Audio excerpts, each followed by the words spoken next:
Before we begin, we have to give proper hakar satov. We have to thank our sponsors for this week's Zoom learning for tonight's class, sponsored by Alan and Sivan Asher in honor of Danielle and Delon Levy, who are just wonderful friends and neighbors, and good role models for the rest of us to be good role models and be good friends and neighbors.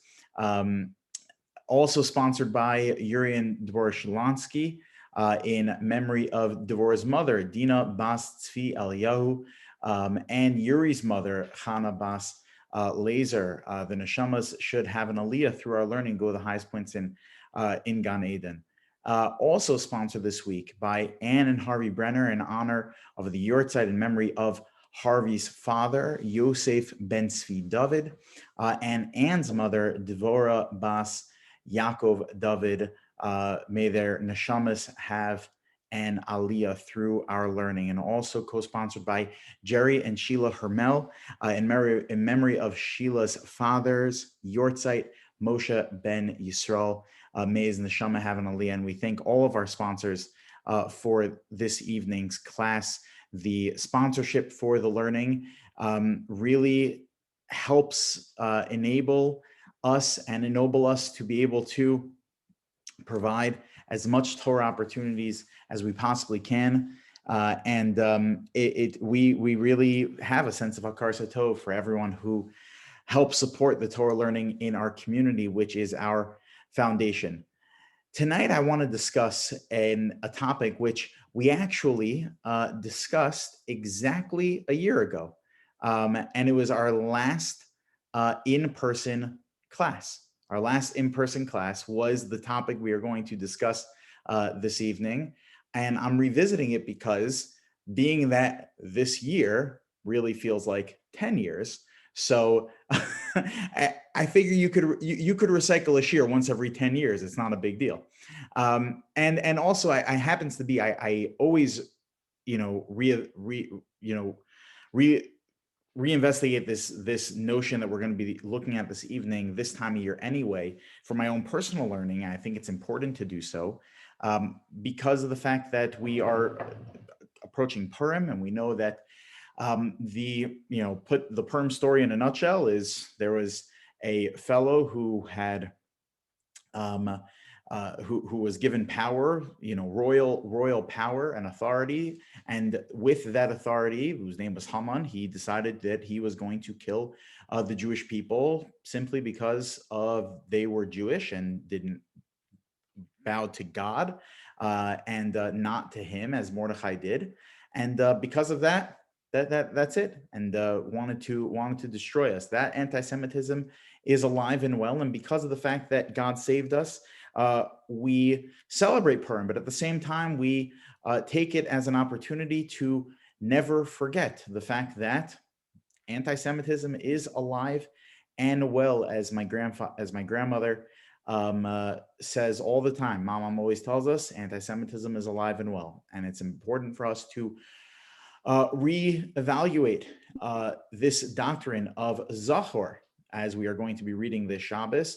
Zachor et asher asalach Amaleik, as is noted in the very first source. Remember what Amalek did to you, b'derech b'tzeischa Mitzrayim, when you were leaving Egypt. Continues the Torah, asher karcha b'derech, that they jumped on us while we were on the way. They completely took us by surprise. V'zanei b'cha kol hanechashalim acharecha, v'ata ayef yagea, when we were tired and worn out. V'lo yireh Elohim, they don't fear God. They came to attack us simply because of the fact that we are a Jewish nation. We stand for God and for His Torah. Amaleik wants to destroy us simply for that purpose. Therefore, every single year around this time of year, Purim, the Shabbos before Purim, as it says in Shulchan Aruch, we read Parshas Zachor. Yesh Omrim Parshas Zachor or Parshas Para Aduma Chayavim L'Krosu Midaraisa. They're actually the only two readings that are of biblical quality, says the Shulchan Aruch. The Shulchan Aruch tells us that all of the lanings, all of the Torah readings we do throughout the year. This is just important to know anyway. That all the Torah reading we do throughout the year is rabbinic in nature. It has practical ramifications as well. Namely, let's say we will assume that a bar mitzvah boy who is 13 years old, and we have halacha Moshe Sinai, we have a law tradition straight from Moshe at Har Sinai that any male who is 13 years old and any female who is 12 years old, they have reached the age level to be obligated in mitzvot, but there also needs to be a physical maturity involved in that. And there's an assumption that the Gemara tells us in Nida from Rava that there's an assumption that the boy who turns 13 years old has not just matured in years, but also matured physically. But that assumption and therefore will allow him to read from the Torah. But that assumption only we're going to follow with regard to rabbinic reading of the Torah, not biblical reading of the Torah. Biblical reading of the Torah, it needs to be someone who, for sure, is not just mature in years, but also certainly is mature from a physical level, because you need both components to obligate yourself in mitzvot, to be obligated in mitzvot. And therefore, we only have an adult male read Parsha Zachor and Parsha Para because of the fact that they are deoraisa. Lefikach b'nei hayoshvim she'en lahem minyan. Therefore, people who live in a place that do not have a minyan, tzrichim lavo, says the Shulchan Aruch. They have to go to a place, l'makom sheyesh minyan, to a place that has a minyan. B'shabbosos halalu, on these 2 weeks of the year, Parshas Para and Parshas Zachor. Parshas Zachor being this week.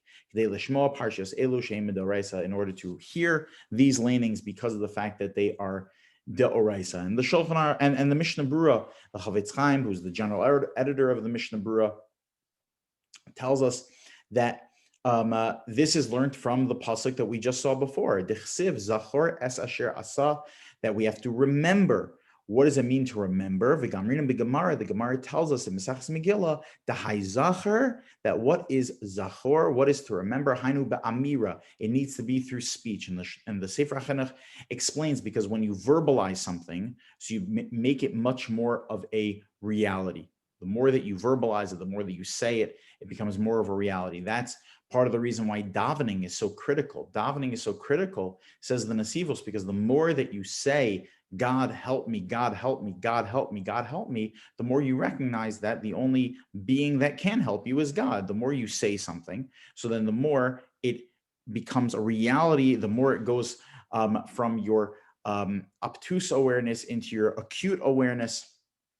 And continues the Mishnah Berurah, he says that this amira, the speech of, we have to remember what Amaleik did to us, is mitoch HaSefer Dafka. It needs to be from a Sefer Torah. Now, how does he know it needs to be from a Sefer Torah?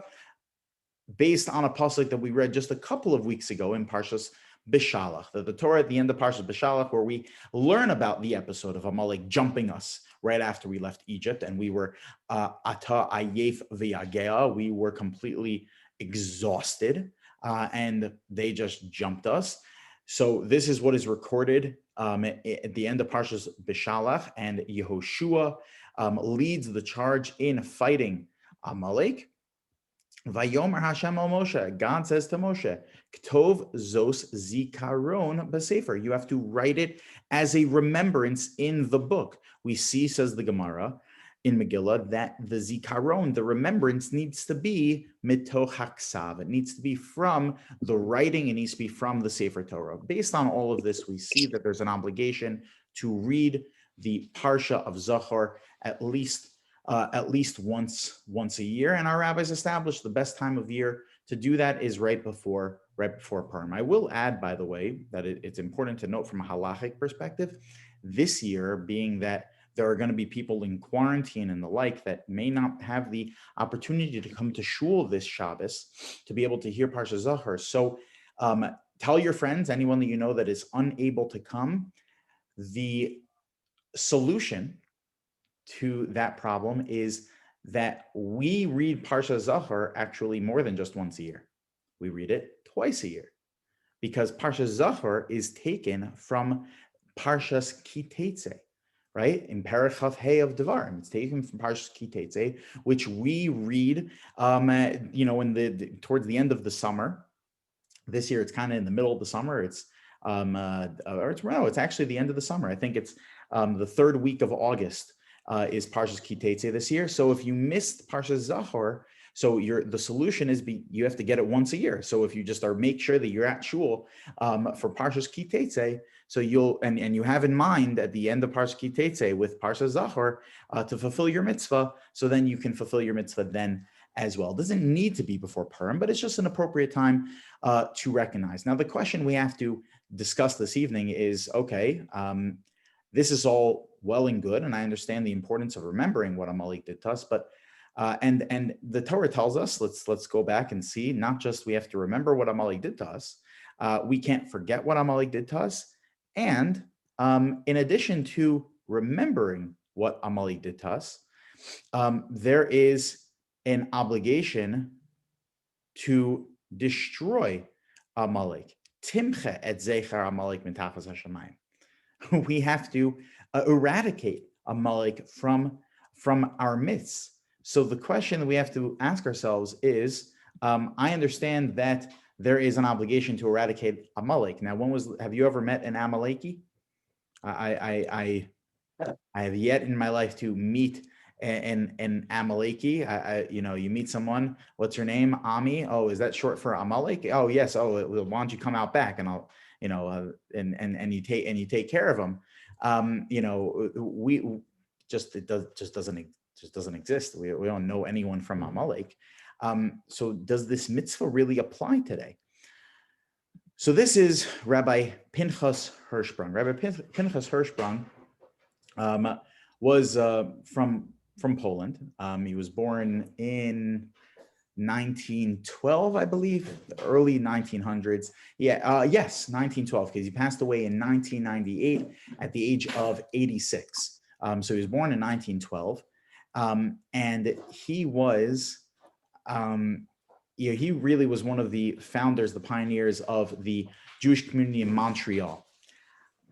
But what's so striking about Rabbi Pinchas Hershberger is he was Kula Torah. This is his profile over here.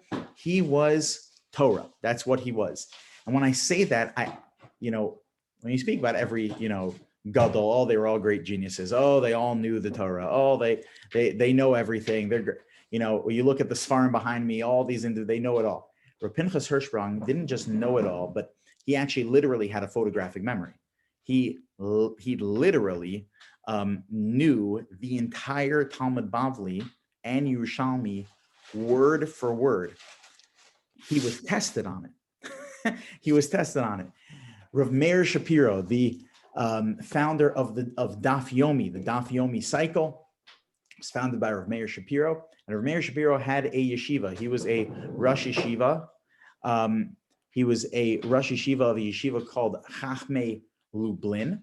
And in the yeshiva Chachmei Lublin, he expected a lot from his Bachrim. He expected a lot from his yeshiva students. Admissions into the yeshiva was coupled with an oral examination from Rav Meir Shapiro that he tested you on 250 block Gemara, 250 daf of Gemara. Now, Shas has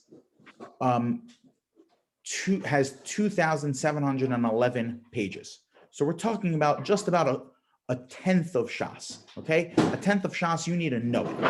Now, when we say know it, we mean that he would give you a pin test on it, okay? He would start a line, you needed to finish the line, okay? He didn't give you the reference page. He would say, Amarava, ba, ba, ba, ba, ba, and you need to just finish it, okay? After testing Rav Pinchas Hershberger, he recognized that this student was a little different than the rest of the students. So after the first 250 pages, he said, let me test, he tried tricking him. He tested him on something that was not part of the 250 curriculum he needed to know of the requirement, and he got it right. So let me test him on another part, and he got that right also. And then eventually, by the time he was, I think, 15 years old, as a student in Yeshiva Chachmei Lublin, as the foremost student of the Rosh Yeshiva, Rav Meir Shapiro, He knew all of Bavli and Yerushalmi word for word, word for word. I'll tell you a great story about Rav Pinchas Hershberger. So my Rebbe, as you know, Rabbi Hershel Schachter, the posek of the foremost posek in the United States today. Rabbi Schachter in the 80s wrote a sefer called the Eretz HaTzvi. And when he was writing the sefer, so he had a student in his class in Yeshiva University who was from Montreal. And he said, I have a family connection with Rav Pinchas Hershberger. If you give me the manuscripts, Rebbe, I'd be happy to show the manuscripts of Eretz HaTzvi to Rav Pinchas Hershberger and see if he'll give you an approbation. Oh, great. Why not? So he gives him the manuscripts and collects all the articles. He gives him everything and he sends it with him to Montreal. Goes to Montreal, shows it to Rav Pinchas Hershberger. Rav Pinchas Hershberger reads them. Literally reads it, all the manuscripts cover to cover, writes an approbation, sends him some notes back on it. And when Rabbi Schachter prints the final version of the sefer, he includes the letter from Rav Pinchas Hershberger in the front cover. A few years later, he has the opportunity, he sees Rav Pinchas Hershberger, and he introduces himself because they'd never really met before. And he says, "Hi, I'm Rabbi Hershel Schachter." He says, "Oh, you're the one that wrote the Eretz HaTzvi." He says, "Yes, thank you so much for having reviewed it and given your approbation." He said, "Yeah, but I have a problem with you because when you sent the manuscripts to me, it was different than the final version. The final version, you made 3 changes to it."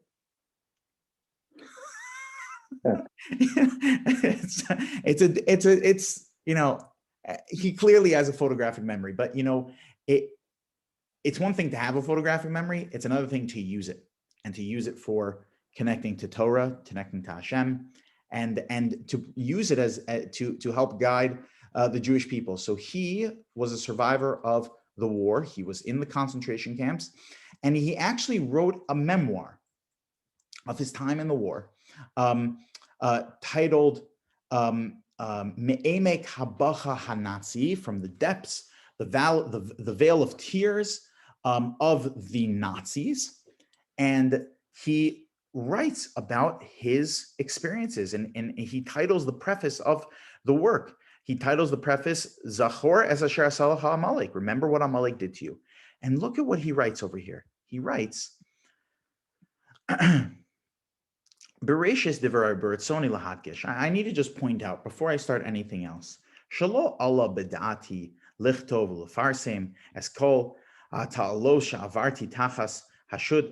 That it's, I'm not just trying to publicize, from a autobiographical perspective, just simply to have a diary that I'm publishing of what happened to me under the horrific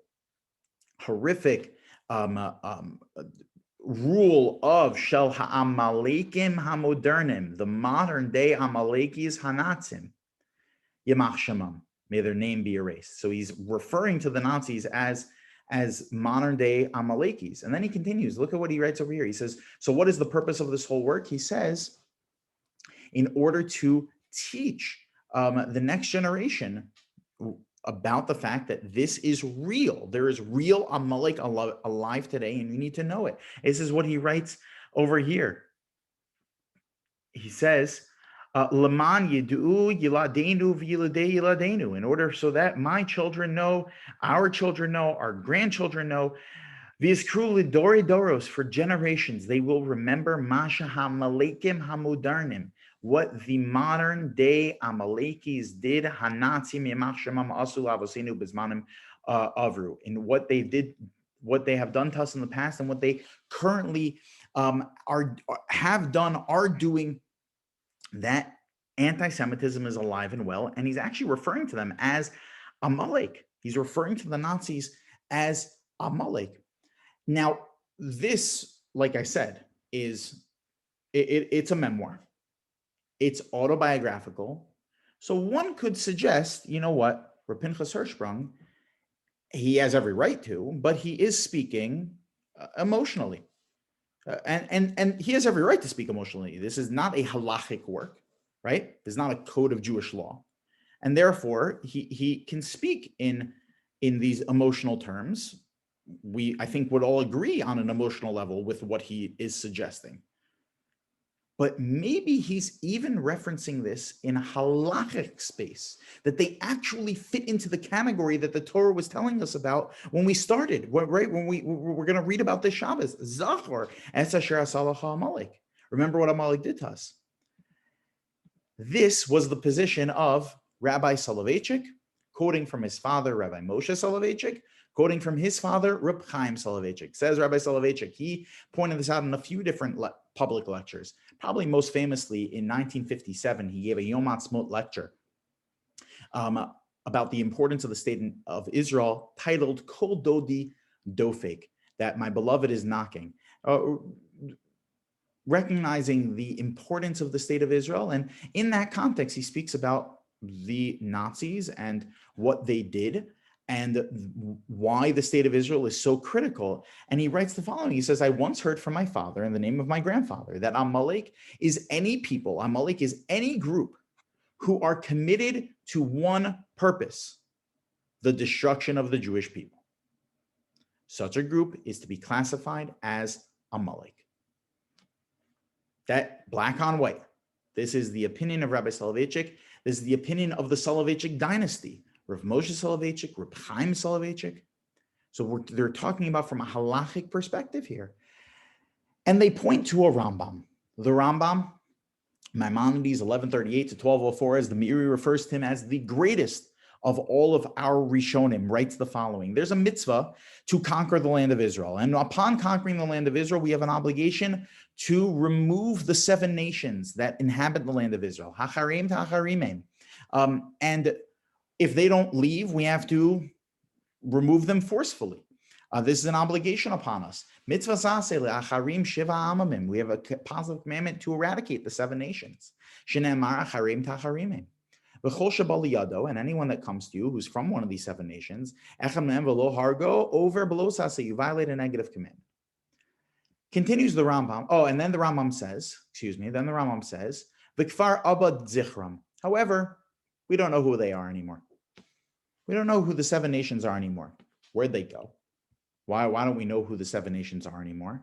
So the Nosei Kalim, the commentaries on the Rambam, the Kesef Mishnah, points to a Mishnah in Maseches Yadayim that is quoted in the Gemara in Brachos on Daf Chav Ches. The Gemara tells us the following. It tells us a story that there was a fellow, Yehuda Ger Ammoni, who was a convert from the nation of Ammon. Now, Ammon, the Torah tells us, is one of the nations that cannot convert. They cannot join the Jewish nation. So, Bo Bayom Ba Yehuda Ger Ammoni Lifnehem Babes Hamedrash, that this fellow, Yehuda from Ammon, who was a convert, came before them in the house of study. Amar Lahem, he says to them, Ma'ani lavo bakahal, is my conversion legitimate? This is what they ask. Amar lo, Rabbi Gamliel says to him, Asar ata lavo bakahal, you are not allowed to come into the nation. Your conversion is illegitimate. Why? We'll explain in a moment. Amar lo Rabbi Yeshua says, no, mutar ata lavo bakahal, you can come into the nation. So Amar lo Rabbi Gamliel says, what are you talking about? How is such a fellow permitted to convert?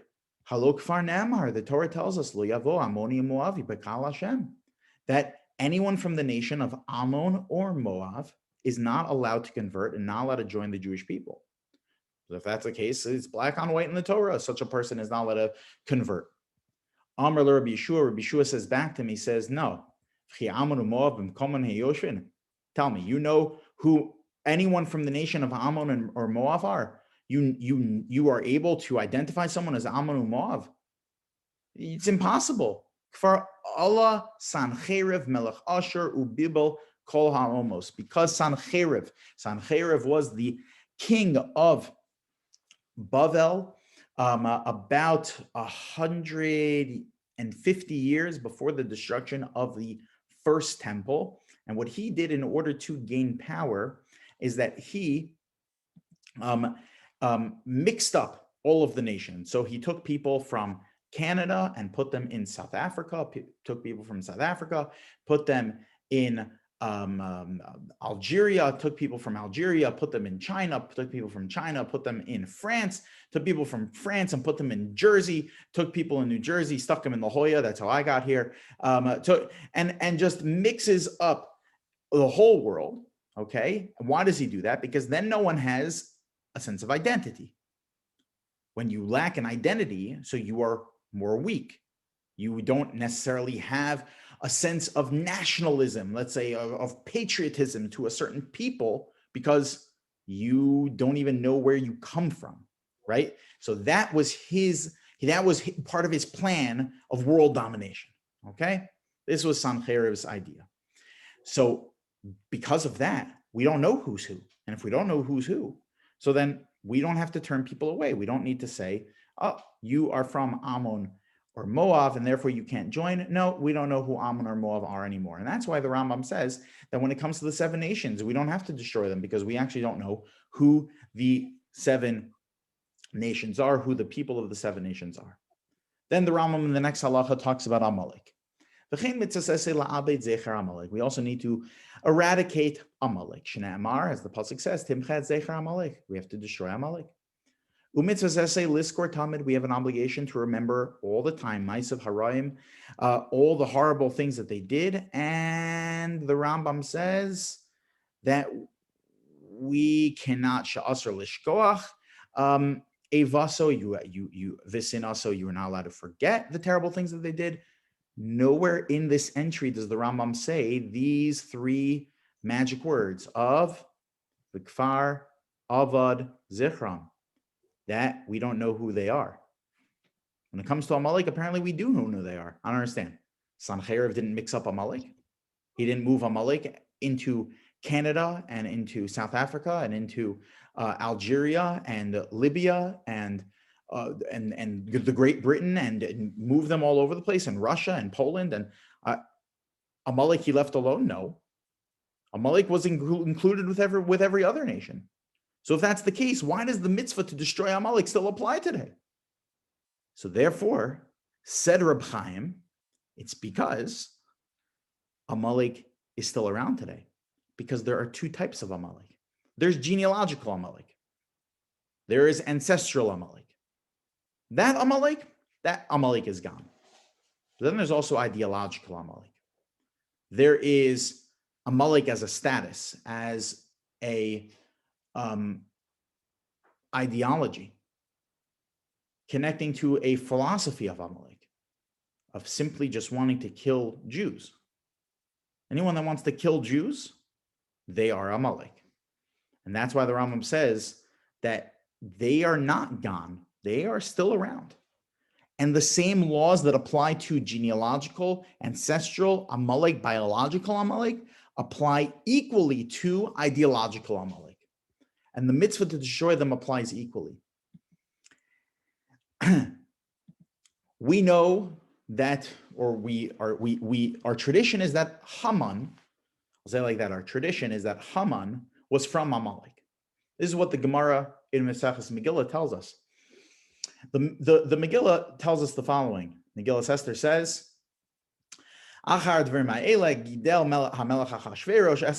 that Haman rose to power.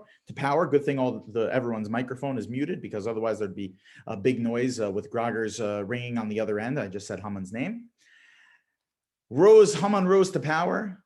Who was Haman? Ben Hamdasa Agagi. So Agagi was a descendant of Amalek. Okay, so Hamdasa Agagi was a descendant of Amalek. Haman is Hamdasa's son, and therefore Haman is from Amalek. However, this assumption may not actually be 100% accepted by everyone. Haman may not be his ancestor may not be Amalek. His ancestors may not have been the people that attacked the Jewish people when they were leaving Egypt. He might not actually be from Amalek. In fact, seems to be the position that the Talmud Yerushalmi takes. Ki Haman ben Hamdasa. Haman was the son of Hamdasa. V'chi ben Hamdasa haya. He was the son of Hamdasa. No, he wasn't. He wasn't the son of Hamdasa. In fact, the way that the Shirei Karban, which is a commentary on the Yerushalmi, in the back of the Yerushalmi, says that there seemed to have been some sort of a tradition that, the rabbis knew clearly that Haman was not the son of Hamdasa. Hamdasa was not his father. So if Hamdasa wasn't his father, so then that means he wasn't from Amalek. So why then does the Megillah put Haman in the context of being an ancestor of Amalek? Ela Tzor ben Tzor of Hacha Kotes ben Kotes. No, he's just so similar to Hamdasa. He's just like Hamdasa was a horrible, horrible, horrible person from Amalek, a murderer, someone that was an anti-Semite. Haman as well was a murderer, a Kotes ben Kotes. It's kind of like if there were two horrible murderers, okay? Let's use a 20th century example. You have Pablo Escobar and you have El Chapo. Two horrible, horrible drug traffickers, murderers. Two of the worst people to ever walk the face of the earth, okay? They are not related, but they are so similar, you could say that El Chapo is the son of Pablo Escobar, okay? So in this context, comes along the Megillah to say Haman was the son of Hamdasa Hagagi, even though he technically was not his child, he was just so similar to him. You see from here, Haman was not from Amalek. Then why do we read Parsha Zachar right before Purim? Why is it that the laning on Purim day is the story at the end of Parshas B'Shalach? Because Amalek is not necessarily an ancestry, it's not necessarily a genealogy, but rather it is an ideology, it is a status, it is an outlook on life of anti-Semitism. I'll point another Gemara to you. This is the Gemara Maseches Gittin on Daf Nun Zayin. The Gemara tells us Mibnei Banav Shel Haman, that the grandchildren of Haman, the descendants of Haman, Lamdu Torah b'Bnei Brak. They learned Torah in Bnei Brak. So that means that Haman's grandchildren converted. Okay, Haman's grandchildren converted to Judaism. If they converted to Judaism, not only did they convert, they ended up becoming great rabbis. They ended up becoming Tanaim and Amoraim and these, major influencers. Who knows what the Torah that we have, volumes of Shas, because of the grandchildren of Amalek. Hold on one second. Of Haman. Hold on one second. If Haman was biological Amalek, you know what how do you think that first meeting would go like when the grandchildren of Haman approach the Bezdin to convert? So tell me about your family. Oh, well, I'm a little embarrassed by it, but you should just know that my grandfather happened to be Haman. Right? Oh, you know what? If that's the case, why don't you come to the back? Because I have an obligation to kill you. It has to be then from this Gemara that Amalek can't just be a genealogy. Haman may not even be genealogically Amalek. He was ideologically Amalek. Now his grandchildren went, straight off the path. They went against their grandfather's ways. They understood that their grandfather was wrong, that their patriarch of their family, Haman, was wrong, that Torah Judaism is correct, that God did choose the Jewish people. Anti-Semitism is evil, and therefore they no longer are ideologically Amalek, and therefore there, of course, wouldn't be an obligation to kill them. In fact, we can accept them as converts, and not only can we accept them as converts, they could become Tanaim and Amoraim. The Shemesh Shmuel has a beautiful, the Sakhachev Rebbe has a beautiful lesson from this Gemara, that no matter where you come from, you're not defined from where you come from. You're defined by where you're going. And it's a beautiful essay that he has from this story that the Gemara presents, where who cares that the fact that you are a descendant of Haman? You found truth, and you are able to even become Tanaim and Amoraim. So the koach ha'adam, the capabilities of a person, despite where they come from. Based on all of this, I think it's very evident, very clear, that there is Amalek today. In fact, not just from an emotional perspective, but maybe even from a halachic perspective. And maybe not everyone agrees with Rabbi Soloveitchik. Maybe not everyone agrees with Rav Moshe Soloveitchik and Reb Chaim and Reb Pinchas Hershberger. And by the way, Rabbi Yisrael Zev Gusman also felt the same way, that there is real ideological amalek today, and ideological amalek has the same status as biological amalek. With all that said, okay, not everyone may agree to it, but I think in principle there's something certainly fundamental here that needs to be pointed out, especially as we approach Parsha Zachar this year, when we hear the laning of Parsha Zachar. And maybe if you're not going to be at shul because of the pandemic for this Shabbos, in the summertime, when you are able to hear Zachor, remember what Amalek did. Remember, don't forget what Amalek did, because don't fool yourself. We are constantly under threat, and we need to always remember, in order so that we can do everything we can to make sure that it never happens, that we prevent as much as we can from happening again. It's hard to say it will never happen again, because there's clearly an obligation of Timchet Zecher Amalek. We have to literally eradicate it. It is a constant battle to eradicate it. It's hard to say it will never happen again, but we have to try and prevent as much as we can. We have to be cognizant. We have to recognize that we are a precious people in this world, and therefore, in order to counterbalance that, there needs to be equal evil in this world, and that is manifested by Amalek, and even Amalek in 2021. Okay, we will stop here. I could hang on for a couple of minutes if anyone has any questions. I have an appointment at 8:15, so we'll just have to stop here.